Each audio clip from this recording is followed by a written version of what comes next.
Welcome to Abiding Life Studios. Be sure to check out our unique self-test, available in our app on iOS and Android, and on our website at abidinglife.com.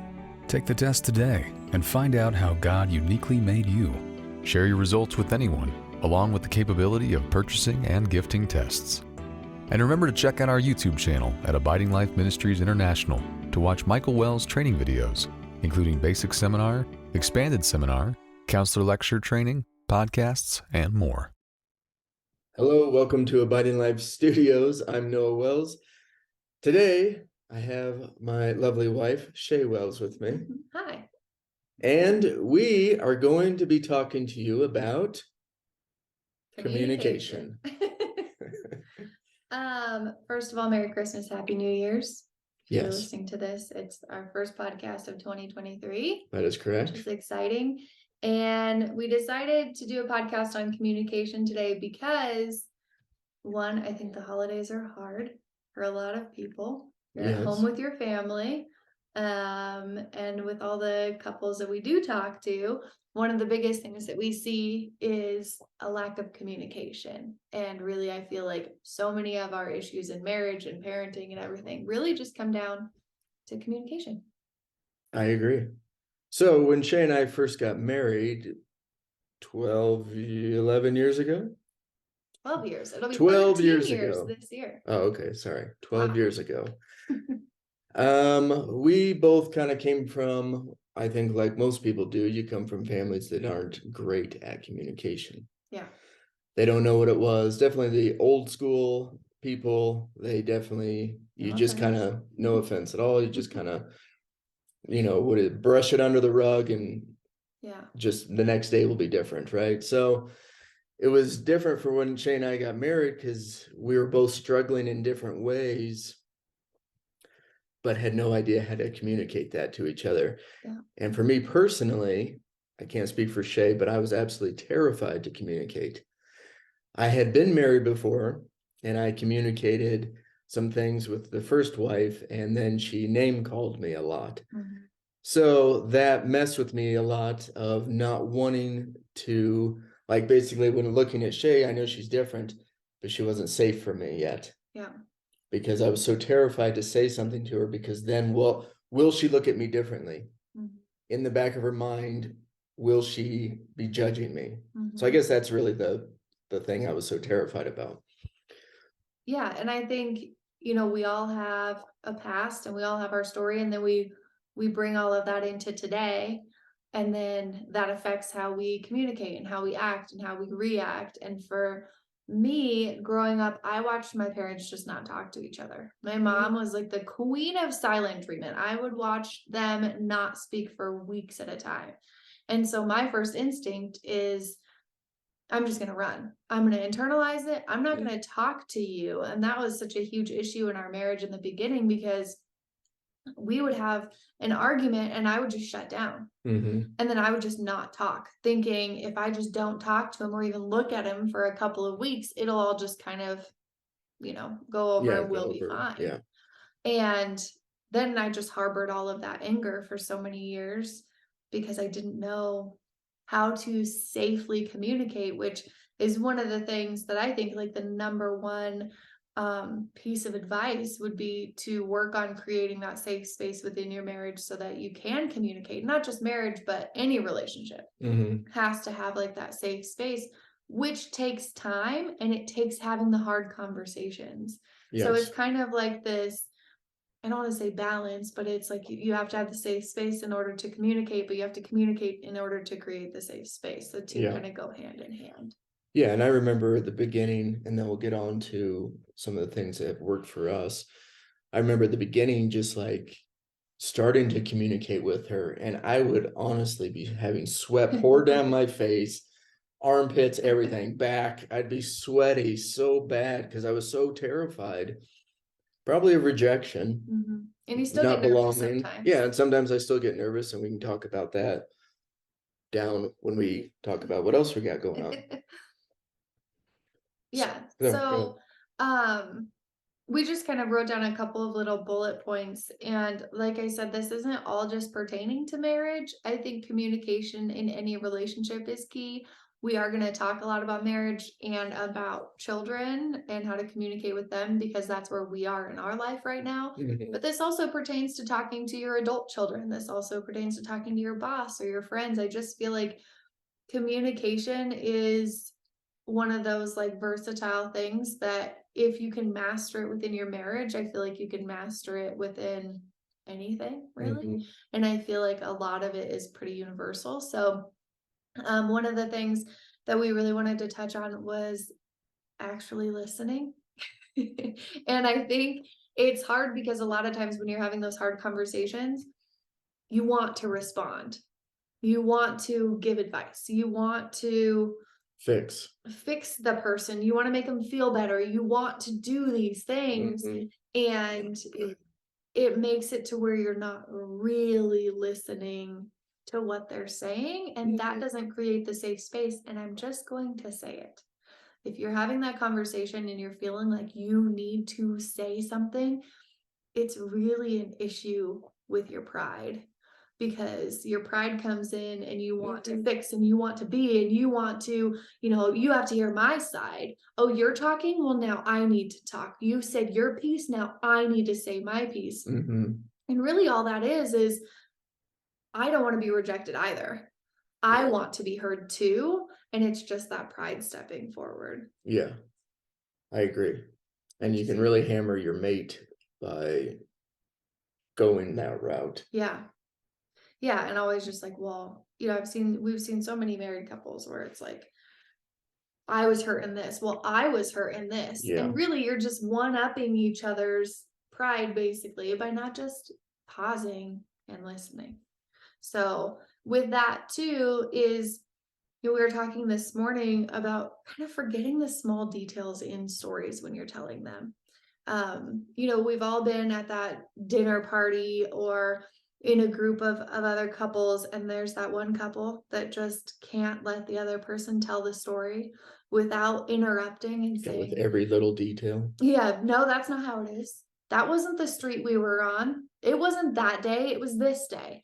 And everyone's sitting there going, who cares? Yeah. Because no one knows what you're talking about anyway. No, But we tend to just kind I of, just want the meat of the story, not the yeah, exact story. They don't need exact street and all that. And I'm telling you right now, the people that are like us that have to listen to it, yeah. we don't We care. don't care about the We don't details. care about the details. We just want to know the thing.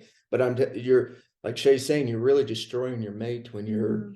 And I know Tim Lester calls them death blows, and he's so right, because they are death blows. When you correct your husband or wife, that's a death blow. Yeah. And that honestly starts building that wall of not trusting that person, Mm-hmm. because they're not even letting me talk to just these people, our friends, our strangers, whoever you're telling the story to. Yeah, and I can tell you that being heard, feeling heard, is more important than the fine details. Mm-hmm. Noah listening to me, I am very much so a blonde. I do not remember anything, and I don't remember it correctly 9 times out of 10. So if I'm going to tell a story, the odds are the details aren't perfect. Yeah. But it's still my story that I'm telling him. And if he constantly interjected and was like, that's not what happened, that's not what happened, I would feel so small and so unheard, and it would create an unsafe space between us. Instead of just going, just let her tell her story. Mm-hmm. Because what matters is her feeling heard and feeling safe. What matters is him feeling heard and feeling safe and creating that closeness. Now, I'm not saying like let your partner just lie, but you get what I'm saying. Yeah. When it's just the little details, they don't matter as much as allowing your partner to feel heard. Yes, I agree. The other point is reacting versus responding. Now, we could do a whole podcast on Yeah, we this could easily. because it is so important to remember that reacting is out of hurt and out of pain, but responding is out of anger. love. Yeah, and anger. And it's so easy, especially if you are in a tense conversation. It's so easy to want to just go, no, that's not what it is, and just kind of react, but that will never create a safe space within your marriage. Yeah. And aren't we all happy that God responds to us and doesn't react? I sure am. Yeah. Because I've done some stupid things, and if he reacted to me, I think the Whew. world would have imploded. Yeah. But yeah, and just remembering those points of like, what my mate needs to be telling me something. And I feel like I need to interject. And I've had these conversations in my head because I am very much so a person that wants to be right. And I am very much so a person that wants to be heard and that my opinion needs to be shared. I Yeah. don't know. I just am that person. And it's not the best part of me. I drive myself crazy. But I have to remind myself when he's telling a story, Shay, your point doesn't matter right now. Not that I don't matter, not that my point doesn't matter at all, but that right now he's telling me something that means something to him. My opinion doesn't matter. I need to be here for him. I need to kind of shove myself aside, die to self, if you will, and be here for him to create that safe space. And that, I think, has saved our marriage so many times, Oh, is absolutely. allowing us to pause and go, what do they really need right now? Yeah. Do they just need me to listen? Yeah. Exactly. And oh, go ahead. I was just gonna say, and I think that's a good point, is if you're gonna start communicating, we'll get into it in just I think, we hope, in just a minute. But I think it is when you get to that point in your marriage when you can say, hey, do you want to just have me listen, Mhm. or do you want me to have ways to fix it or Yeah. suggestions to fix it? Yeah. And that has helped us a lot, even Mhm. recently, is just saying, hey, do you just need to vent? Mhm. Or are you actually venting to me so I can have a response, or I don't know what you call it, reaction, or not reaction, but Advice. Yeah. or yeah, advice on it, Solution. solution on it. So I Yeah. think that's when you can get to that point, when you can start trusting each other, I think that's really helpful, because then, as myself or for Shay, when I'm venting or she's venting, she's just going to listen because that's what I've asked for. Mhm. Or I'm asking for help, and then she can tell me afterwards, and then we can talk about that. Yeah. I think just assuming, yet again, communication, you just assume, right? Yeah. We're always assuming, well, Shay has a look on her face. I'm assuming she's mad at me when she's not even thinking about me most of the time. No. So that's where you can really mess yourself up in a marriage and any relationship when you start thinking, oh man, that person doesn't like me. Yeah. Oh, they didn't even say hi to me. Well, it's probably because they were thinking about something else, or the million Mhm. other things, or they were struggling, or whatever was going on in their life. Yeah. Yeah. And I think too, I think it helps so much, like for you and I, we're both feeler. We both have that high feeler Yeah, to I us, see, there you go. that we process by thinking out loud. We process by unloading our feelings on each other because we're married. And so he often, I'm often like word vomiting my problems onto him. But that doesn't mean that I want it fixed or that there even is a solution. Or sometimes my pride is too high that if you tell me a solution, I'm going to lose it because I don't want you to fix my problems. I just want to tell you my problem. Mm-hmm. But it helps so much in any relationship of, when my girlfriends call and they're venting about everything, it's like, do you want advice? Or do you just need a sounding board? And Mm-hmm. so often we just need someone to hear us. We Yeah. just need someone to say, wow, that sounds like a really, really hard time, and I'm here for you. Yeah. And that's it. That's all we need. But we're in like this society of fixing it where everything has to be fixed and we all have to have a solution and we have to have a way to feel good. And sometimes that's not where God has us. Sometimes God just has us going through a season that isn't for anybody to give advice or to help or to fix. It's just where God has us, but we just need to kind of band together in that. Yeah. Which is helpful to just ask the question, do you want advice or just for someone to listen? And the other thing too, kind of going back to the reacting and responding, is it's not just in a communication sense, but just like how Noah was saying, I might have a look on his face, or I might not be treating him the best. And it's not even to do with him. It's because I have this to-do list that's a mile long and I'm overwhelmed.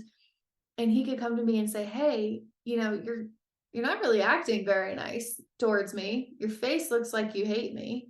What's going on? I could very well take offense to that. And I could take offense to his question instead of really hearing that he's feeling ignored, that he's feeling like I don't like him. And we can have a quick conversation, a quick connection, a quick little touch base on that instead of me going, what do you mean? I'm sitting here. I have a list of to-dos. I'm overwhelmed. And now you want me to worry about you?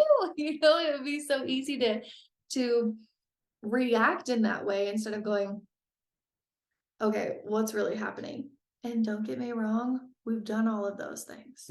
We are not perfect communicators. There are still times that we miscommunicate something. We're only saying these things out of experience from the last, we've been together 14 years. So over the last 14 years, we have reacted a lot. We have shut down. We have ignored each other. We have said harmful things. Like, we have done all of the things. And so I don't want you guys to think we're perfect. No, we have done the roommate status many times in our marriage. Even recently, we had to go, wait a minute, fell into the rut again. Of feeling like roommates. We're trucking the kids all over the place. We haven't had any connection. Like, what is happening? But then to really kind of slow down and hear that. So let's move on to kids. Okay. So let's do it. Well, my question to you first would be, what would be your number one thing and then we'll move on to the kids. What would your number one thing be to have a couple start with on communication? Say, like at the very beginning, you and I, we were terrible at communicating. Yep. What do you think helped us the most? Was it just deciding to do it, even though it made us both sick? Yeah. What would you? I think honestly, it was when we had a conversation about how we communicate the best. I don't communicate best face to face because I am terrified of rejection and I am terrified of confrontation. I do not want to have somebody disappointed in me. I don't want to have somebody mad at me. And so if we're going to have a hard conversation, please don't let it be face to face.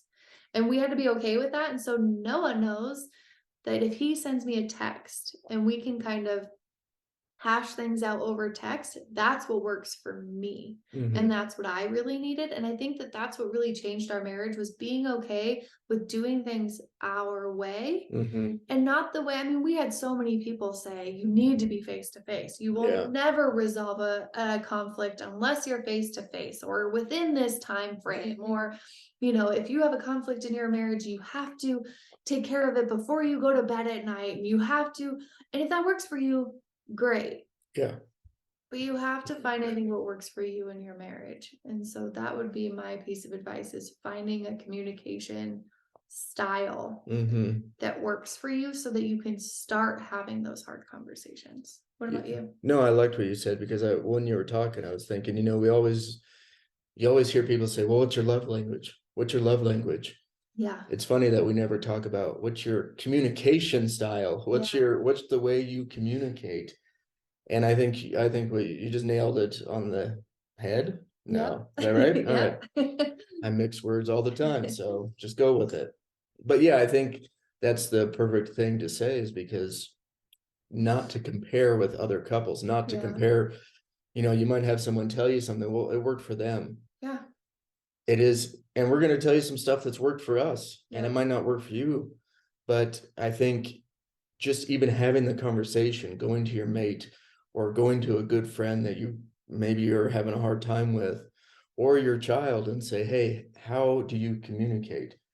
What's the safest way for you to communicate? And yes, texting for us was the safest, because as high feelers, we don't want to hurt each other.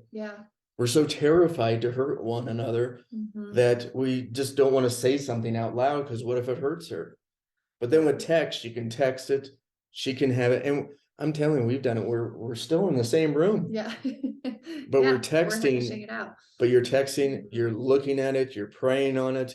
we try not to respond, that we've had that conversation of not responding or not reacting. Yep, not react. Sorry, not reacting to a text, but Yeah. really think about it and really giving that person the time that they need to respond to it.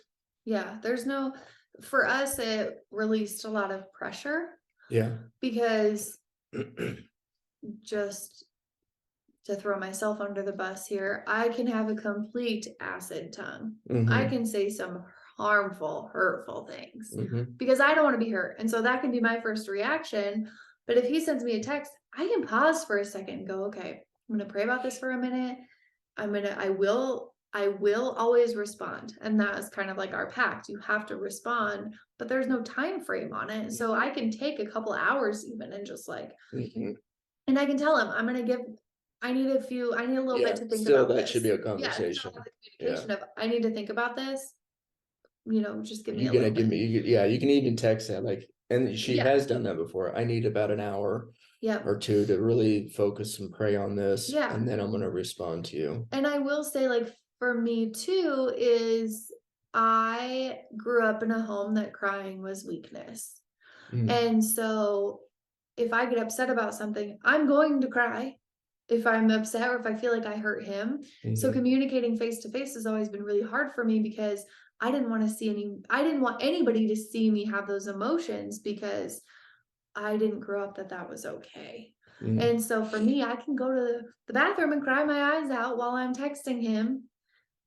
And there's no like shame and things that I would feel face to face, which I know is a me problem, but I cry now in front of you. But yeah, but that took years. It took years. And in the beginning, I didn't want him to see me as weak, which is funny because now it doesn't matter. But in the beginning, it's like, I don't want him to see me in this vulnerable way because it wasn't safe yet.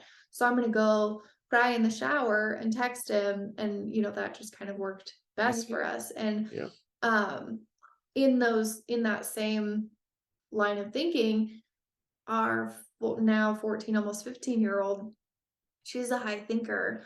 She doesn't like to have hard conversations. She doesn't like that. She doesn't want to let us down. There are things that she just doesn't want to talk about. She's a perfectionist. She's a perfectionist to the core.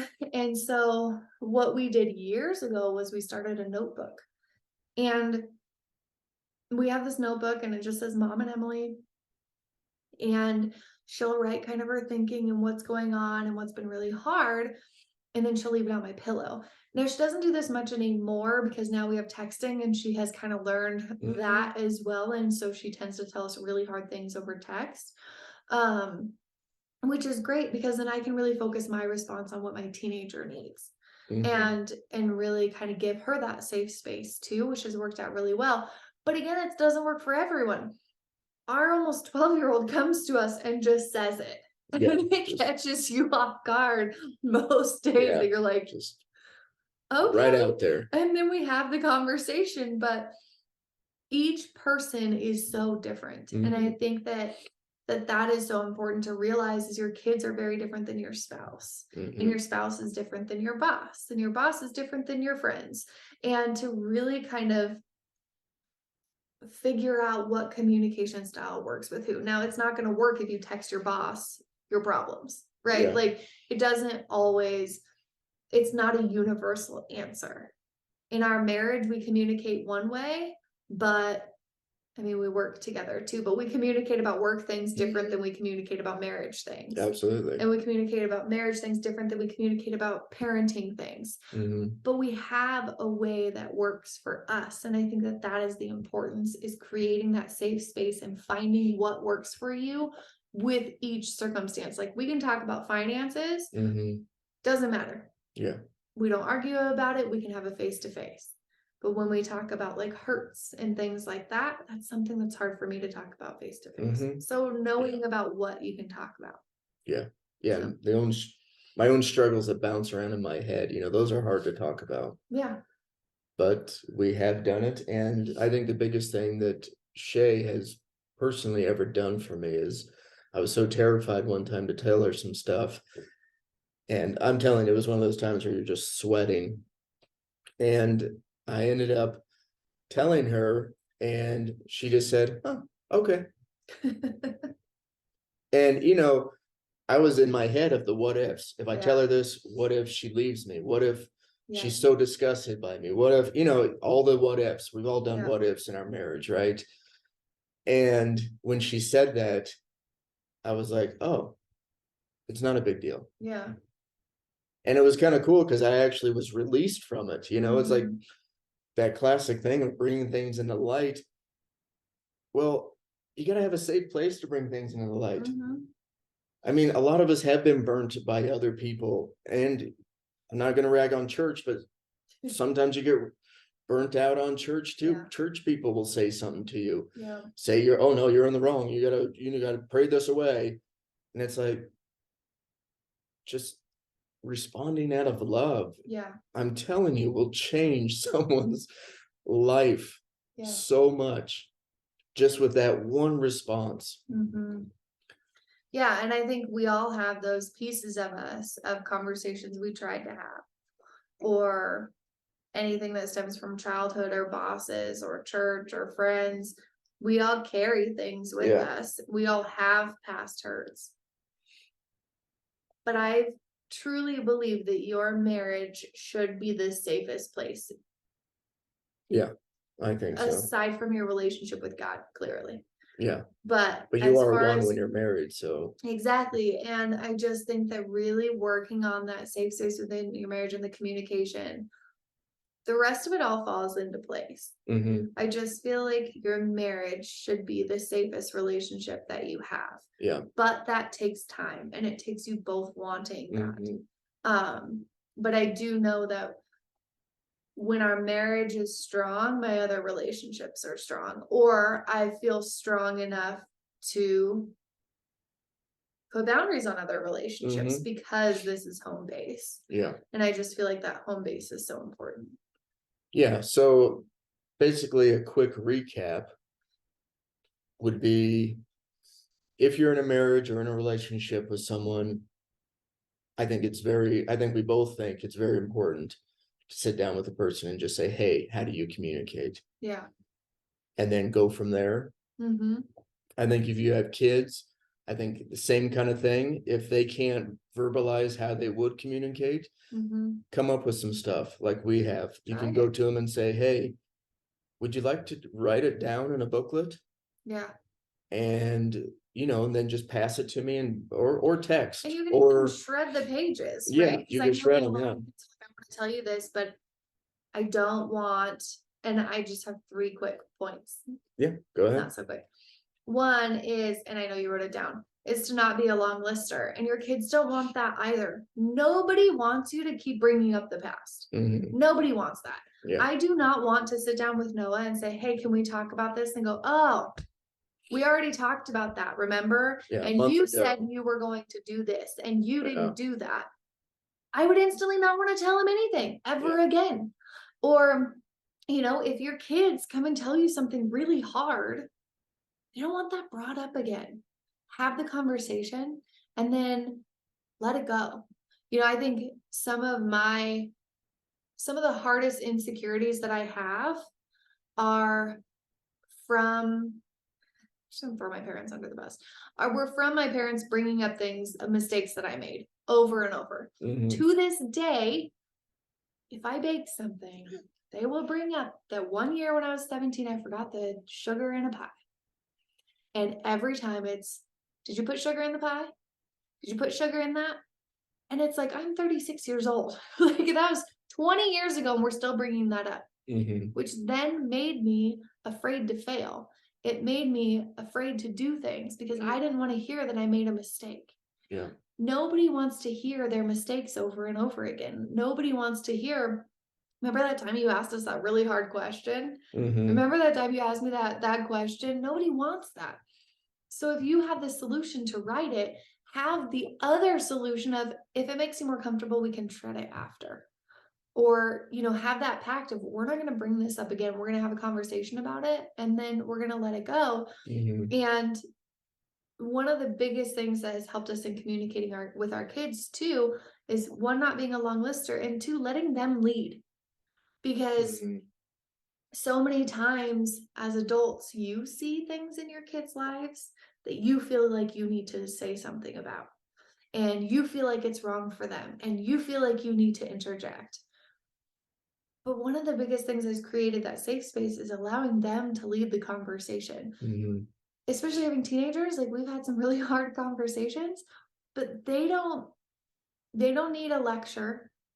They don't need mom to sit down and be like, and then this and that, and just hash out every little thing that I see, which is from my personal opinion and my personal walk of my life and my experiences. But they need to lead that conversation while Mhm. you create that safe space. And the other thing is, don't say more than they need to hear. There are so many times that they ask a question. I can't even think of an example, but they'll just ask one simple question. And Mhm. instead of answering the one question they ask, you then go into detail about this and that. And then all of a sudden it turns into this big lecture, basically. And all they wanted was that one question asked. Mhm. And I think overloading information on them Yeah. creates, I mean, we have teenagers, they don't listen to half the things we say anyway. No. So just kind of allowing that foundation and then letting them lead, not saying more than they need, which kind of goes with any communication, and then not being a long lister, I think is so important. Yeah. And just to say it one more time, being a long lister does not belong in a marriage. No. You want to be a long lister with your friends or your coworkers or whoever, Yeah. God will take care of that out of you eventually. Yeah. Long listing does not belong in a marriage. No. Which is good that I'm so forgetful, because Yeah, I me got too. nothing. I get so many migraines, I forget everything. So I we're know. good. But I think it's so easy to, it's very human nature of us to Yeah, want to constantly tell you how much you've hurt us in the past and what you said in the Yeah. past and what was there in the past. Mhm. But God doesn't call us to live in the past. No, lives in the moment. Exactly. And so I think that as you're creating that foundation, to have that internal dialogue with yourself while you're talking to your mate or your kids, having that internal dialogue of, I need to be here in the moment right now. I need to not react. How can I respond? Can I ask the question, do you want advice, or for me to just listen? Mhm. And am I leading with my pride, or am I leading with my heart? Am I Mhm. leading with what God wants me to be and to say in this moment, Mhm. instead of interjecting and Yeah. needing to have the answer and needing to be right and needing to have the upper hand? Just really going, okay, I've had to have that conversation with myself. Shay, your pride does not need to lead this conversation. Just listen. Yeah. I think my dad used to always tell me too, I always want that 10 seconds. Just the Mhm. 10 seconds to like just be Yeah. and not react, Mhm. and I think that's true for everyone. Mhm. Because sometimes you do hear something that's like really shocking to you and you instantly want to react. But I'm Mhm. telling you right now, it does not help your mate or No. your Or kids your kids. When your kid or a comes friend. home and tells you, they come home and tell you some crazy things. But the second I react on it, that then severs that trust. Hmm. That's all reaction does, is it Yeah. severs trust. And so if you want to build up on trust, it takes time, but it takes response, and it takes listening, and it takes really praying through those moments of, this person's telling me really hard. God, Yeah. you have to be my response, because I want to react because I'm human, Yeah, exactly. and you will. And I think the cool thing too about like having your kid or even your mate write stuff down, they're actually bringing things to the light without really Mhm. knowing they're doing that. They're actually getting it out, and God's starting to squeeze and remove that stuff out of them, which is kind of a cool thing too, when you don't even realize you're doing it, Mhm. because God's working in that, right? Yeah. So basically, we just want people to communicate. Well, how important it is, really. Yeah. And I can't even, when we first got married, I can't even believe where we are right now. No, we had zero communication. No, We didn't- I did not think we would make it, honestly. No, So, and quite honestly, I'm so grateful that we figured this out the hard way, mhm, because we've never really had mentors within our marriage. mhm, We've never really had people saying, here's what you should do. We've never had people like, our marriage is us and God. mhm, And we have been through some hard things. We have been through anything in the book, really. And it's us and God. And I mhm. think we've learned so much in that, but that's not us. That's not for us to hold. We want Yeah. to be able to help the listeners and the people watching our podcast Mhm. on YouTube and things like that. We want to be able to maybe shorten your learning curve Yeah. just a little bit. Because if we can just shorten your learning curve just a little bit, then you'll be better off than we were. Mhm. Because it took many, many years of, we didn't have that example growing up, and we had past hurts, and we have all of those thoughts in our head of telling us we're not good enough, Mhm. and they're not going to like us if we say something. Even now I'll think, oh man, if I say this, he's going to fall out of love with me, Mhm. which has never been true. But Satan hates a godly marriage, Yeah. and he wants so badly for a godly marriage to crumble. And if you are in communication and you have that foundation, he will not win. Yeah. So I agree. So, everyone, thanks for listening. And if you want us to talk about a certain subject or anything, just comment on the YouTube. What do you call Comment it? section. Comment section. Yeah. Under the video. And if anyone's listening to this on SoundCloud or wherever else we have it, I think. Podcast app. Yeah. Podcast app. You can just email me direct at noah@abidinglife.com, Mhm. and we will do it. Yep. Yeah, it really helps us if you tell us what you're looking for. And we do have like a lineup, we have a list of Mhm. ongoing podcasts, but we really want to really hear what you're wanting and what could really just like serve you in your life right now. And if you feel like you're the only person going through it, I guarantee you're not. Yeah, you're And definitely so not. if you have a question or a scenario or something that you've been struggling with that you want us to talk about or want to talk to us about, Yeah, talk to us um, about. Yeah, that's true. don't be afraid to reach out, because you're not the only person going through what you're going through. You're not the only marriage struggling with communication. Yeah. There are a lot of marriages struggling right now with a lot of things. And I can tell you from experience, if you are struggling with finance, parenting, sex, whatever, it all comes down to Relationship, yeah, relationship. It all whatever. comes down to communication. Yeah. So I really hope that this gave you some ideas. Yeah. And thank you again for listening, and have a great day. We'll talk to you soon. All right. Bye. Thanks for listening in. If you enjoyed the message today, don't forget to subscribe so you won't miss any new releases. For more information about Abiding Life Ministries, visit abidinglife.com.